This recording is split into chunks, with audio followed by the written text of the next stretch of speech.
Hello Marta and hello class. Today we're going to start by talking about palimpsests. So a palimpsest is a manuscript page which has had the original text scraped or washed off so that the page can be reused. The word palimpsest literally means scraped clean and used again. The cost of parchment and other writing and engraving materials meant that they were often reused wherever possible. With the passing of time, the faint traces of the former writing would reappear, enough that the scholars could reconstruct and decipher the earlier texts. The term palimpsest is also used in architecture, archaeology, forensic science and history, and by understanding it in these different contexts, you can form a more complete picture of the concept.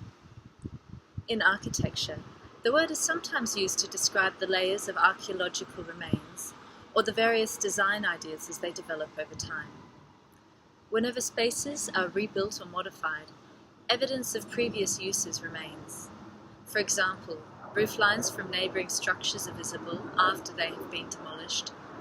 Removed stairs leave a mark where the painted wall surface stopped. Palimpsests can inform us about the reality of the past, and by studying the traces and remains, it is possible to make a reconstruction. In forensic science, the term is used to describe objects placed over one another to establish the sequence of events at an accident or crime scene. In landscape archaeology, the concept of palimpsest is used to describe different generations and the way they alter the landscape of their ancestors. For example, landscapes are vastly changed by violence and war. Whole cities are destroyed, and the surface of the earth is rewritten with tons of explosives, leaving traces of the structures amongst holes and craters. The landscape, the surface of the earth, is also a palimpsest, scratching and scraping away at the surface of the earth, seeding, pruning, weeding, digging, planting. In a way, all of these processes contribute to the concept of palimpsest. Some historians use the term as a description of the way people experience time as a layering of present experiences over faded pasts. The term is also used to describe augmented realities brought about by the melding of layers of material places and their virtual representations. Fundamentally, palimpsests are concerned with the surface, with eroding and layering surfaces, as a representation of memories and lived experiences. One example of the way in which palimpsest can apply to art is through the medium of collage, which emerged in the early 20th century with the early stages of modernism. Kurt Schwitters began making collages in 1918. His work was influenced by the playful collage elements of Dada and Surrealism.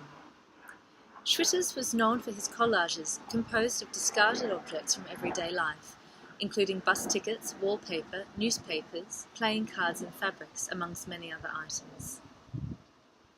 Curator Isabel Schultz commented that the chunks of everyday use that Schwitters applied to his collages surrendered their original function, but not all semantic meaning. As used objects, discarded materials distinctly relate to the social reality of their time. Schwitters made this collage in Norway shortly after emigrating from Nazi Germany. Among the pieces of rubbish he incorporated are various kinds of wrapping paper and fragments of German and Norwegian newspapers. The title was chosen by the artist's son from a pair of German customs labels included in the work. Think about this work in relation to the concept of palimpsest. In what way does it conceptually represent a palimpsest?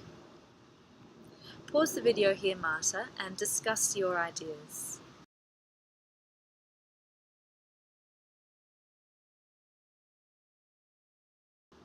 The layering of materials echoes the layering of experiences and memories. It is a historical document recorded through the newspaper fragments, a journey through time, as well as a physical journey from Germany to Norway, the stamps and labels suggesting transit from one place to another. It also implies surface in a slightly metaphorical way, as the wrapping paper is a surface layer concealing its inner contents. A surface is two-dimensional and has two sides, in general a front that is visible and a back that is hidden. The construction of a palimpsest, necessarily on a flat two-dimensional surface, means that destruction is an important part of the process. To scratch, to erase, to delete, to wipe out, undo, damage, or destroy. Construction necessitates destruction. One implies the other. One exists because of its opposite. Décollage is a French word meaning literally to unstick. It's literally the opposite of collage. Instead of an image being built up of existing images, it's created by cutting or tearing pieces of an original image. This process was used by Nouveau Realism artists who ripped and tore posters from walls, revealing other layers of posters beneath. So, in what way can this process be considered a palimpsest? Pause here and have a brief discussion of your thoughts.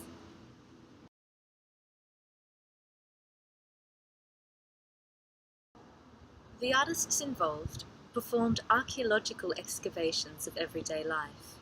These artists, such as Raymond Hains, often sought out sites with many layers of posters, so that the process of décollage took on an archaeological character and was seen as a means of uncovering historical information. They exhibited their ripped poster artworks as aesthetic objects and social documents. The process of décollage made the works a witness of time passing by, offering fragmented insights into society's earlier concerns and tastes. Nouveau Realism is often regarded as the European counterpart to pop art. However, where pop art was about a new world of consumer optimism, synthetic colours and glamorous commercialism, Nouveau Realism implied an older world of entropy and ruin, of things falling apart, what was referred to at the time as Pompeii mental, ruins of the mind. Mimmo Rotella's Marilyn Monroe sums up this conflict between the old and new worlds. Other notable rippers include Jacques Villeglé and German artist Vostell, both of whom would raid advertising hoardings for the palimpsest-like encrustations of posters, torn to create stark, surrealistic juxtapositions, revealing quite literally the underside of consumer dreams. The Jazzmen is another example of posters torn down from the walls of Paris. These particular ones were taken on the 10th of December in 1961. Villeglé removed the section from a billboard and, having mounted it on canvas, presented it as a work of art. Villeglé sees a social complexity in the developments in the style, typography, and subject of the source posters. He also considers the processes of the overlaying and the peeling of the posters by passers-by to be a manifestation of a liberated art of the street. For Villeglé, the posters are as much witnesses as they are actors in their environment, and while he makes the choice of the framing of the final image or memory, he is completely absent from the actual execution of the works. According to the artist, in the 1930s, the poster was called the newspaper of the street, something that really reflected society. The idea was really to take what was out there in the street and basically just select a section of it and frame it. All the work was really done by someone else, time passing, or the weather. In 1963, the German artist Vostell appropriated the term décollage and applied it to his video installations. His series of happenings involved television images which he had décollé, or unstuck, from the screen and represented. Since no video equipment was available in 1963, Vostell instructed his cameraman to film distorted TV images off the screen. Contemporary artists have also been influenced by similar processes of gathering discarded materials, eroding surfaces, and creating layered compositions. Anton Unai once stated in an interview that gathering materials from the streets is like gathering forgotten dreams, evictions, and past lives. Through deconstruction and reconstruction of the ordinary and familiar, he exposes the beauty in the rubbish. Unai's work is filled with meta-narratives, pop imagery, literary references, and religious iconography, entities brought together and recontextualized to reflect the state of the world today, human vulnerability, and the tragedy of life.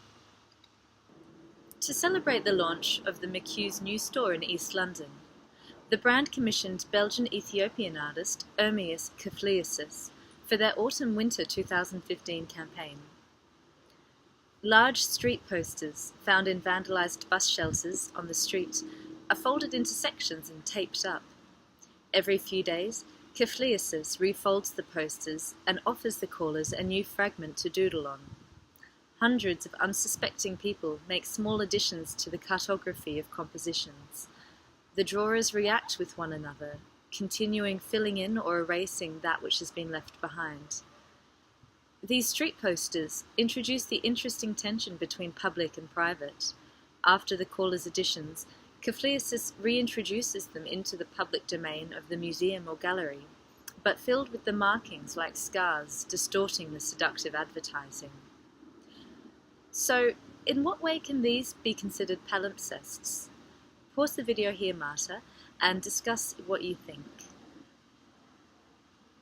Kifleyesus' process involves eroding the surface in order to create opportunities for interaction, allowing a layering to take place over time, traces of experiences and memories being inscribed and erased. According to the artist, everywhere I go, I see a lot of advertisements and posters which are so far away from our creative needs, and by letting other people contribute, I try to transform these posters into public places. My work is about investigating connections, transience, meaning, differences and similarities between time and place. The works are containers of emotion and the very human impulse to leave evidence of unique lives. These fragmentations and traces of people, time and society are my inspirational springboards. They are contemporary, interlinked histories, honouring urban lives and the infinite connections between the people of the world. Kifleyesus can possibly be seen as a sort of ethnographer and archaeologist of our current global consumer society. The posters represent a social artifact, the iconic fashion advertisement, eroded and distorted by layers of interaction.